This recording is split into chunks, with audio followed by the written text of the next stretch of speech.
নমস্কাৰ, গাৰ্ডেন স্মাইললৈ আপোনালোকক পুনৰ এবাৰ স্বাগতম জনাইছোঁ।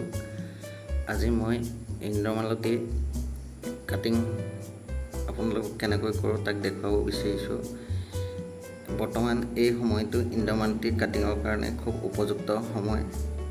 সাধাৰণতে জুন, জুলাই, আগষ্ট এই মাহত আমি ইন্দ্ৰমালতী ফুলৰ কাটিং প্ৰস্তুত কৰিব পাৰোঁ। এই ইন্দ্ৰমালতী ফুলৰ কাটিং প্ৰস্তুত কৰিবৰ কাৰণে প্ৰথমতে মই আপোনালোকক দেখুওৱাৰ ধৰণে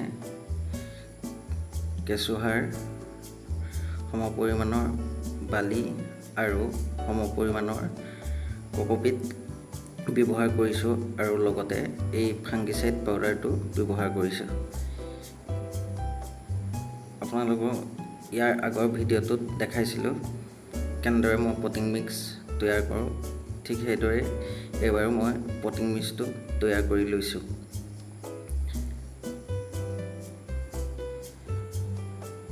এই গোটেই মিশ্ৰণখিনি ভালদৰে মিহলি কৰি লোৱাৰ পিছত আমি এটা পাত্ৰত বা টাবত এই পটিং মিক্সখিনি লৈ ল'ব লাগে।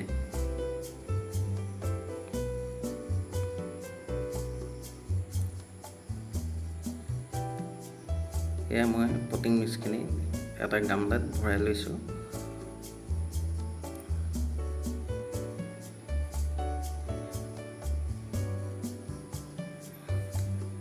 এতিয়া মই এই ইন্দ্ৰমালতী ফুলসমূহৰ আগসমূহ কাটিং কৰিবৰ কাৰণে চোকা ব্লেডেৰে কাটি লৈছোঁ। এই কাটিংসমূহ 3 ইঞ্চি বা 2 ইঞ্চি তেনেকুৱাকৈ সৰু সৰুকৈ আগসমূহ ছিঙি ল'লেই হয়। এতিয়া এইটো সময়ত দেখা গৈছে খুব ধুনীয়াকৈ নতুনকৈ আগ ওলাইছে। যিবোৰ ভাল ভাল আগ সেইবোৰ কাটিঙৰ কাৰণে বাছি ল'ব লাগে।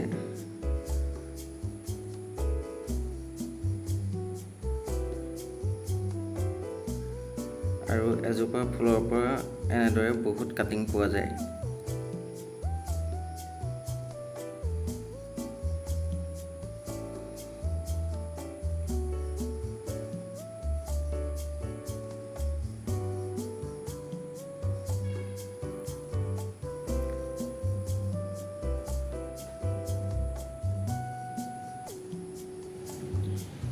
এতিয়া এই কাটিংসমূহৰ গাঁঠিত থকা পাতসমূহ কাটি ল'ব লাগে।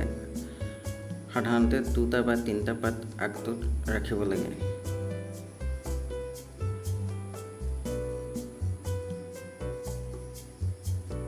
আপোনালোকে ভিডিঅ'ত দেখিছে মই কেনেদৰে কাটি আছোঁ।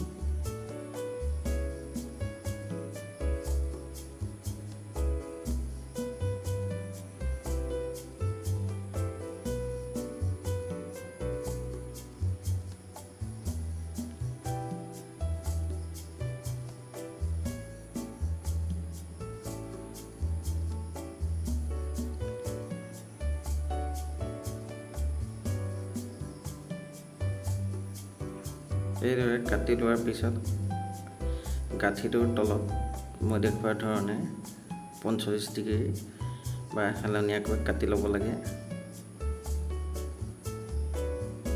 এতিয়া এই কাটিংসমূহ অকণমান পানীত ফাংগিচাইড পাউডাৰ ভালদৰে গুলি লৈ আমি জোবাই থ'ব পাৰোঁ। আৰু এই পাউডাৰখিনি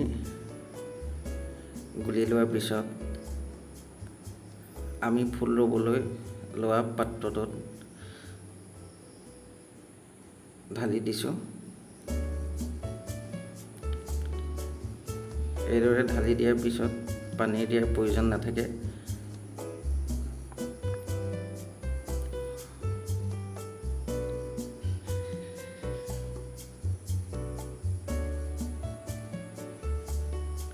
এতিয়া আকৌ যিখিনি কাটিঙৰ কাৰণে আগ প্ৰস্তুত কৰিছিলোঁ সেইখিনি এই ফাংগিচাইড পাউডাৰত ভালদৰে ধুই লৈছোঁ। ধুই ল'লে ইয়াৰ যিখিনি ভেঁকুৰ বা বেমাৰ হোৱাৰ সম্ভাৱনা থাকে সেইখিনি কমি যায়।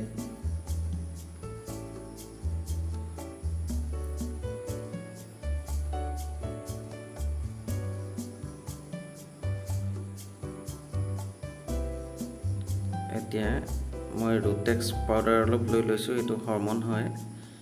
এই হৰমনখিনি লগাই মই মাটিত ধুনীয়াকৈ আগসমূহ ৰুই দিম।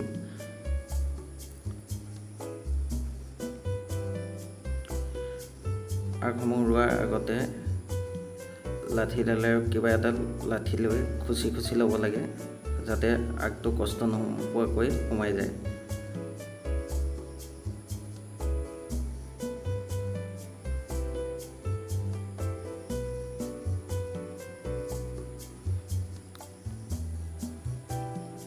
এয়া মই হৰমন লগাই কাটিংখিনি মাটিত ভালদৰে লগাই দিছোঁ আৰু কাটিংটো গুৰিটো ভাগত টিপা মাৰি দিব লাগে, যাতে হাৱা বা বায়ু সোমাই থাকিব নোৱাৰে।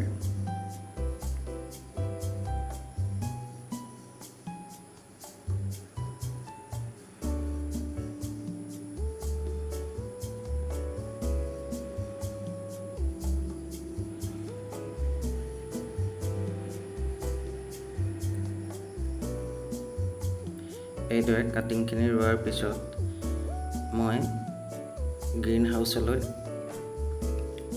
শ্বিফ্ট কৰি দিলোঁ আৰু ইয়াত দেখিছে মই বিভিন্ন ফুলৰ কাটিং কৰি থৈছোঁ। এয়া পইনচেটিয়া হয়। এইখিনি আগতে কৰি থোৱা ইন্দ্ৰমালতীৰ কাটিং, এইখিনি পইনচেটিয়া হয়।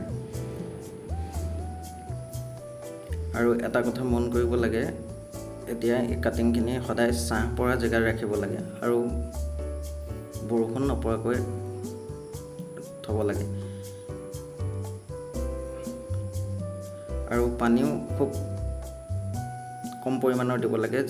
এতিয়া কাটিংখিনিত পানী শুকাই গ'লে এই পানীখিনি স্প্ৰে' দ্বাৰা দিব লাগে।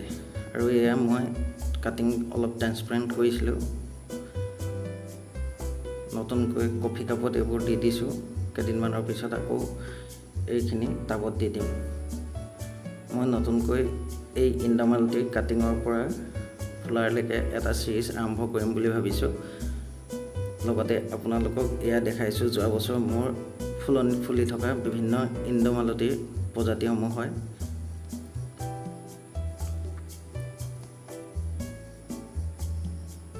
এই গোটেইখিনি ভেৰাইটিজ বৰ্তমান মোৰ ওচৰত আছে আৰু এইখিনি কাটিং প্ৰস্তুত কৰি আছোঁ।